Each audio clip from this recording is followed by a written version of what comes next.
मृदुता की, प्रेम की, धर्म की अगर कोई भाषा है तो वह कविता है। एक ऐसी कविता जिसे हर कोई गुनगुना सके।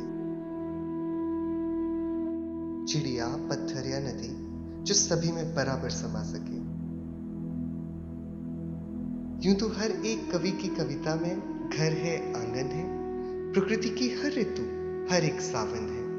पर फिर भी खिड़की के बाहर झांको तो घर छूट जाता है। जो स्वयं को न जाने वो राह भूल जाता है। इसलिए जीवन का दिग्दर्शन कोई कवि नहीं, कवि हृदय संत कर पाता है। मृदुता की, प्रेम की, धर्म की भाषा को आत्मीय स्पर्श से बुन पाता है।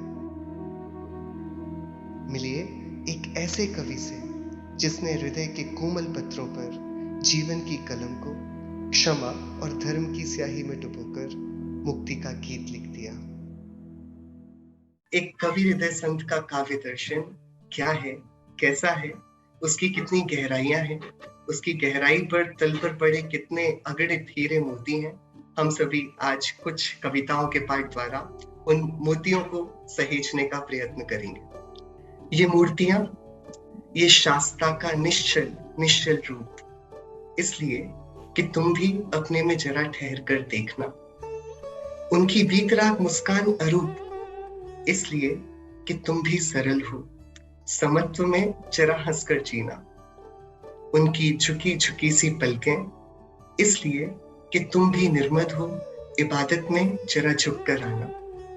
इतने दिन अपने से बेईमान रहे हो, अब जरा संभल जाना, अब जरा संभल जाना। वीतरागी देव के दर्शन तो हम कई बार करते हैं, पर उनकी शांत वीतराग दशा को देखकर अपने हृदय में एक ठहराव, एक प्रसन्नता जो स्वाभाविक हो, आत्मीय हो, और एक विनम्रता, विनय जो लोकोत्तर, इसे लेकर आने की यह सुंदर शिक्षा मुनिश्री की कलम से उद्भूत हुई। और वे हमसे ये भी कहते गए कि हम बहुत दिनों से अपने से बेईमान रहे हैं, अब ये बेईमानी नहीं चलेगी, अब हमें संभलकर अंतरावलोकन करना होगा। मुनिश्री जब लिखते हैं तब थोड़ा सरल होकर, सहज होकर, प्रकृतिस्थ होकर एक बड़ी उदार बात करते हैं। अब जब मैं कविता लिखता हूं, आकाश हंस देता है, चिड़िया गाने लगती है और नदी मुस्कुराकर आगे बढ़ जाती है। जैसे सब पूछते हो कि हमारे सिवाय तुम और क्या लिखते हो। मुनिश्री ने अपनी कविताओं में लिखा, और शायद हम जिसे ना पढ़ पाए, हम उसे आज देख पाए, सुन पाए, समझ पाए। प्रकृत कोमलता, लोग हंसते हैं करके मुनिश्री की कविता है। मैंने सूरज को बुलाया है, वृक्ष भी आएंगे, चिड़िया भी आएगी, नदी और सागर दोनों ने आने को कहा है। धरती और आकाश दोनों के नाम मैंने चिट्ठी लिख दी है कि हमारी माटी की गुड़िया के ब्याह में सभी को आना है। लोग हंसते हैं, कहते हैं यह मेरा बचपना है। सचमुच प्रकृतिस्थ होना बचपन में लौटना है। शायद ये कविता हमें लगे किसी बच्चे को बहलाने के लिए लिखी गई हो, लेकिन इस कविता की जो आत्मा है वह बड़ी गहरी है। जैनत्व के एक सिद्धांत ऋजुता, जिसका धर्म है आर्जव, उसको सहलाती फुसलाती कविता लिखी गई है। हम सभी जीवन में इतने सरल बन जाएं जितना कि बचपना हुआ करता है। खेल बहुत सारे होते हैं, खिलौने बनते हैं, टूटते हैं, लिए जाते हैं तो फेंके जाते हैं, नई चीज कब पुरानी हो जाती है पता नहीं पड़ता, पर वो सब खेल बने रहते हैं। जब अस्मिता प्रकट हुई जीवन में तो एक दृष्टि बनती है। सम्यक दर्शन यह मोक्ष मार्ग का प्रथम चरण है। उसमें क्या होता है? अस्मिता की दृष्टि इस जीव के हृदय में प्रकट होती है। अपने हिस्से का आकाश, कमरे की खुली खिड़की से अपने हिस्से में आए जरा से आकाश का एहसास होता है, और मन इस पीड़ा से भर जाता है कि बाहर असीम आकाश है। बड़ी सरल सी कविता है, और हमें लगता है कि हाँ, शायद लोभ लालच की भी बात कर रही हो। हमारे पास जितना इस छोटे से कमरे की 4 दीवारों में कैद आकाश आया है, हाथ कितना बड़ा इससे एक अनंत असीम आकाश इस खिड़की के बाहर है। लेकिन नहीं, ये कविता चैतन्यता की समृद्धि के, चैतन्यता के वैभव के गीत गाती है। ये दृष्टि सम्यक दृष्टि की है कि वे अपने आप को पूर्ण, अपने आप को अरिहंत सर्वज्ञ तुल्य देखते हैं। और सिर्फ इतनी ही दृष्टि नहीं, उसका एक और प्रकार भी है, ये व्यवहारिक रूप है, सुरक्षा। तुम देवता मेरे, मुझे इतनी सुरक्षा क्यों देते?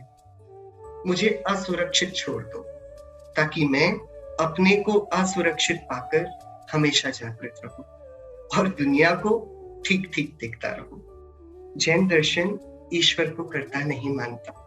हम सभी मंदिर इसलिए नहीं जाते कि एक दिन महावीर भगवान हम पर प्रसन्न होकर जीवन की सारी दुख, सारे दारिद्र्य, सारी अनुकूलताओं, प्रतिकूलताओं को सुलझा देंगे।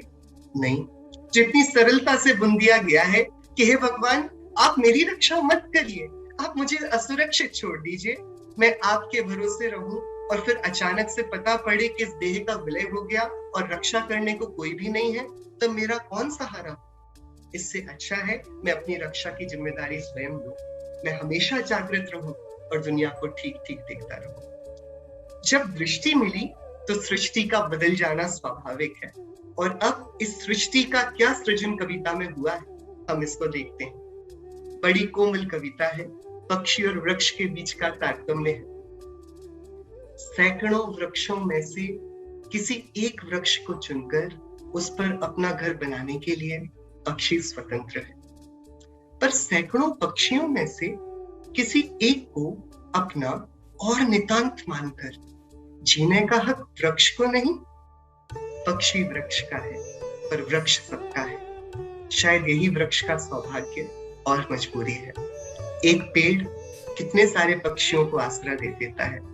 पक्षी चयन में कर सकते हैं कि हमें आज इस वृक्ष पर घोंसला बनाना है या नहीं, लेकिन वृक्ष के पास वह संभावना नहीं है, उसके पास वह विकल्प नहीं है। यह जैनाचार्यों ने सिद्धांत शास्त्रों में बात, द्रव्य और पर्याय के तारतम्य के बीच में करी है। पर्याय वे अपने काल क्रम में आती रहेंगी। हम कभी बचपने को जिएंगे तो कभी जवान, तो कभी प्रौढ़, तो कभी वृद्ध, कभी मनुष्य तो कभी देव, कभी नारकी, कभी सिद्ध। ये पर्यायों का संतति क्रम, ये बदलता रहेगा। और इसके साथ ही कर्म सिद्धांत, जो सृष्टि का अनवरत चलता हुआ एक गणित है। कविता का शीर्षक है दोहरे गणित।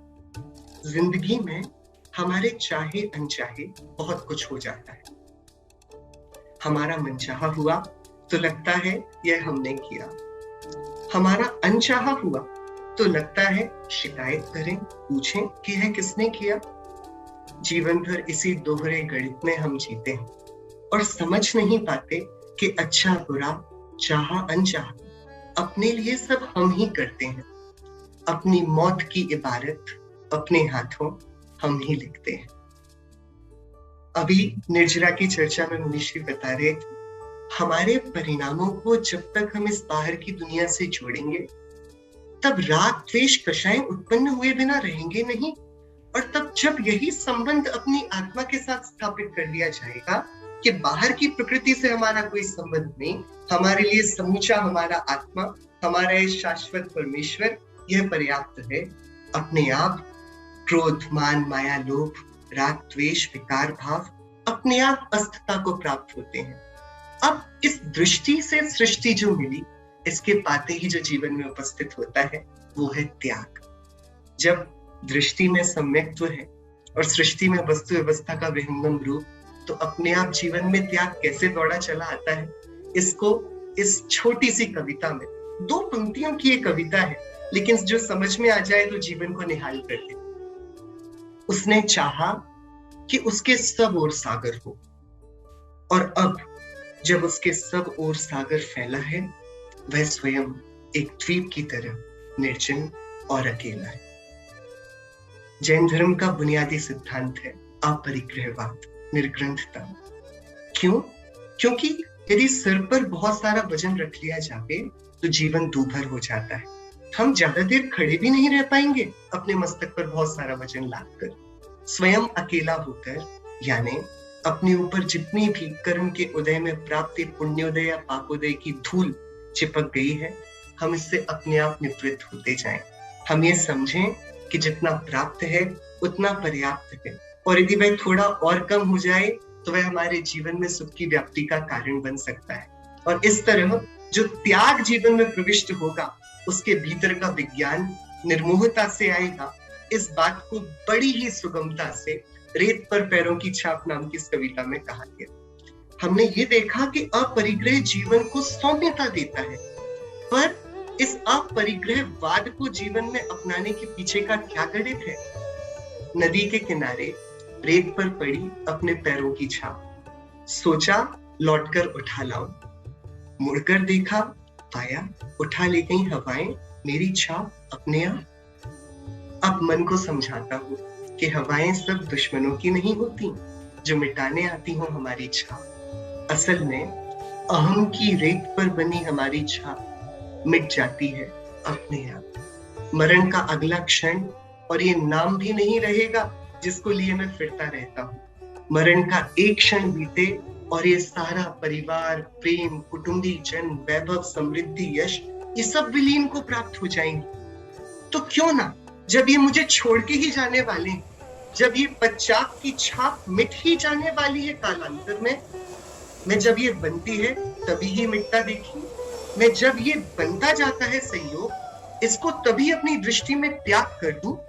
जब हम ऐसी निर्लेपता को प्राप्त होंगे, जीवन में निर्मोहता आएगी, त्याग एक वास्तविकता में प्राकृतिक क्रिया हमारे जीवन की शैली बन जाएगी। इस तरह त्याग के जीवन में उद्भूत होते ही जो सबसे सुंदर जीवन में अध्याय प्रारंभ होता है वह साम्य का है। कैसा है साम्य? कि एक अनुभूति रूप है।